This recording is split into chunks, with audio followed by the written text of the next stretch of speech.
I went to the Apple store today and I couldn't leave without this watch band. It's so pretty. Hey guys, it's Ariella. So I'm in a new spot with weird lighting today because the place that I normally film has a scary stinging organism in it, so I'm not gonna go in there. So since it is nearing August and a lot of people are going back to school or are just going to be starting school, I wanted to film a video today about advice for college freshmen and things that I wish I knew when I was a college freshman. I'm going to reiterate some information that I think I said in previous videos, but the more times you hear it, the better. Yeah, so let's hop right in. So the first thing I wish I knew is that I could be any major I wanted to be. It didn't have to be biology.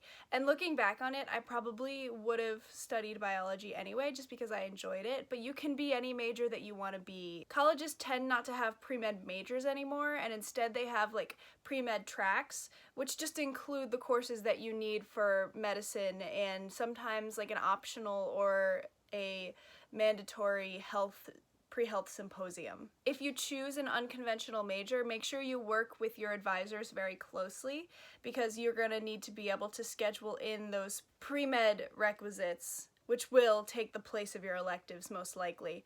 Know ahead of time that if you do a non-traditional major, you probably won't have as much time for the quote-unquote fun and easy electives because you'll need to fill those spots with the pre-health classes. Alright, I'm back again. So I forgot to mention this earlier, but I also recommend that if you have any extra electives left over, you might want to put those towards taking classes like anatomy or biochemistry, things that aren't necessarily required but are going to help a lot when you get to medical school. So try to build a schedule for work outside of class, and this skill will be useful for medical school too. You need to recognize that some of your peers, maybe your roommate, might not be in a study-focused major, and they might not have to allot specific study times, but if you're pre-health, it is most likely that you'll need to do that. I recommend setting up a regular schedule, like have classes 8 a.m. to 3 p.m., then study from 4 p.m. to 5 or 6, or even 8 if you need to, and then have the time after 8 p.m. be your recreational time. Some people may prefer non-traditional schedules, but this is just what worked for me, and it's most likely what you're going to have to adapt to in the future when you get into medical school, because most medical school classes follow a typical workday like an 8 to 5, or longer sometimes. I've said this in a video in the past, but make sure that you make friends with other pre-meds. You want to surround yourself with other hardworking people, and this will encourage you to also work hard and to study with them. And you can still be friends with those other smart people who don't need to study at all because they're magical and they know everything already. But I wouldn't set up my study schedule with those kinds of people because you're going to want to just enjoy recreational time like they are, but you need to really grind. So setting up weekly study sessions with other pre-meds is going to be really useful because you won't want to let the group down, and so you'll suck it up and go study with them. If you're having trouble focusing, I would recommend changing up your study location, and this is something that helped me go from an average student to a 4.0 student, and that was starting my day with 2 hours of study at the library, and then after 2 hours I would move to 2 hours of study at a coffee shop, and then after that I would do like 2 hours of study at a whiteboard with my friends, and then I would finish the day with 2 hours of studying at my desk. And those 2-hour blocks end up being a lot shorter than just doing one big 6-hour block in the library, and it helps me stay focused. And having a little break in between when you're in transit to the next location is really nice. Along the lines of study locations, I would recommend setting up an area that you want to do the majority of your studying in the library. And that's because your roommate might be a night owl, they might like to work late into the night, and your study lounges can often be loud and busy. So if you set up your study time in the library and give yourself that allotted time every day or every couple days, it'll help you keep on track. Another thing that I really wish I knew is that college is gonna be way, way, way harder than high school if you don't give it the proper time and respect. And unfortunately, in the beginning, I didn't. I thought that because I did really well in high school without really trying, I could do the same in college. And even though that might apply to your AP classes, it definitely does not apply to a real college course. I've said that in a previous video, but this is super important because you get into this mindset of, well, I don't need to study, I did well in my IPs, and AP classes are supposed to be like college courses, so I'm gonna be fine. But that's not always the case. Be okay with change. If halfway through sophomore year you decide, oh, I don't really think pre-med is for me anymore, it's okay to change your major, and it's better to find this out sophomore year of college than it is third year of medical school when you're already over $200,000 in debt. If you do decide that pre-med is for you, but you're not doing so well in a class, I would highly, highly, highly recommend that you just drop it. If there's no salvaging the grade, just drop the class.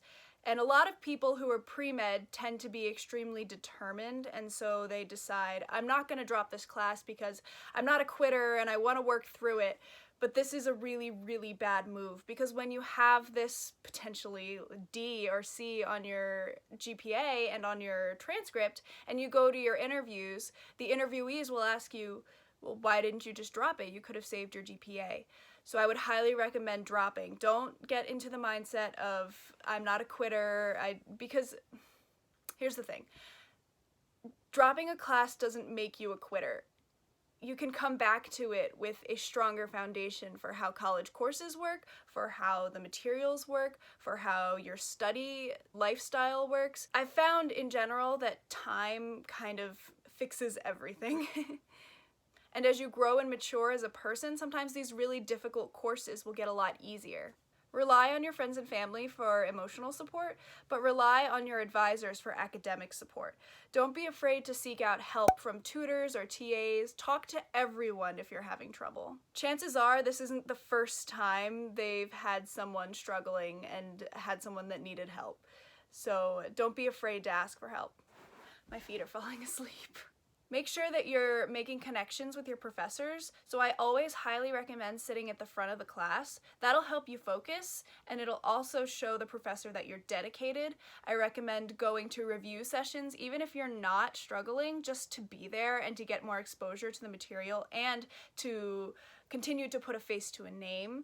Make sure you go to your office hours if you do need help, because the office hours are extremely valuable if the professor can give you one-on-one help. Go to the TAs. There's so many people who can help you out. And making these connections with these TAs and professors will help you later on when you need to get into research or you need letters of recommendation. I feel like a lot of college students, myself included, really struggle because we feel like we don't need to ask for help and that we should be able to push through it on our own because everybody else has. But in reality, those resources are there for a reason. Other people are struggling and other people need them too. So it's really, really helpful if you just start talking to people. Even talking to your fellow pre-med students, saying like, hey, I'm really struggling with this. Do you think you could help me out, or do you think we could study this together? That'll help both you and them. I also recommend finding just a few activities that you enjoy and sticking to them. You don't need to try every extracurricular to look interesting, but you do need to show commitment to the ones that you've chosen. Utilize summers for shadowing and volunteering if you can. Fair, if you need to work to make money to go to college, obviously do that. Application committees will understand why you needed to work. But if you're in a position where you can volunteer and shadow and maybe just work a part-time job, you should definitely utilize the time off during the summers. It's a lot more difficult to do that during a full 16 credit or however many credits your college requires for a full credit semester. Also, if you break up shadowing and volunteering a little bit each summer, you won't feel like you're scrambling to get the hours in at the end. The last thing that I wish I had done is I wish I had done a little bit more research about what's actually on the application for medical school before I was even applying. So I didn't actually look at it until I was applying the summer before my senior year. But I wish I had taken a look at it ahead of time to get an idea of the things that I needed to do. Alright, so those are the things that I wish I had known going into freshman year of college. If you're interested in any other undergrad content, let me know, and otherwise I'll see you next time. Bye. Alright, let's peace out.